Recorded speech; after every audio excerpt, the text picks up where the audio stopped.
తెలంగాణలో వచ్చిన మార్పు ఏంటి అన్న కేటీఆర్ వ్యాఖ్యలకు కౌంటర్ ఇచ్చారు సీఎం రేవంత్ రెడ్డి. ఆనాడు గద్దర్ను కూడా ప్రగతి భవన్ కు అనుమతించలేదన్న సీఎం రేవంత్ తెలంగాణ గడీలను బద్దలు కొట్టామని అన్నారు.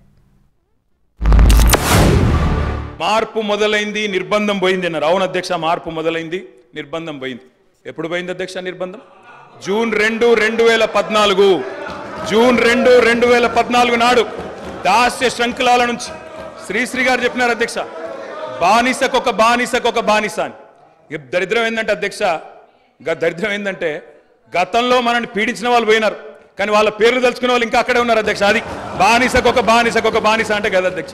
ఆనాటి ముఖ్యమంత్రి గారిని కలవడానికి ఆ ప్రగతి భవన్ గేట్ల ముందు ఎర్రటెండలో మండుతుంటే అక్కడ గంటల కొద్ది నిలబడితే ఈ తెలంగాణ యుద్ధ నౌక, ఈ తెలంగాణ పోరాటానికి, తెలంగాణ ప్రజల యొక్క ఆత్మగౌరవమైన గద్దరన్నకే ప్రవేశం లేని ప్రగతి భవన్ను ఇవాళ బద్దలు కొట్టి నా 4 కోట్ల తెలంగాణ ప్రజలు ఎప్పుడు కావాలన్నా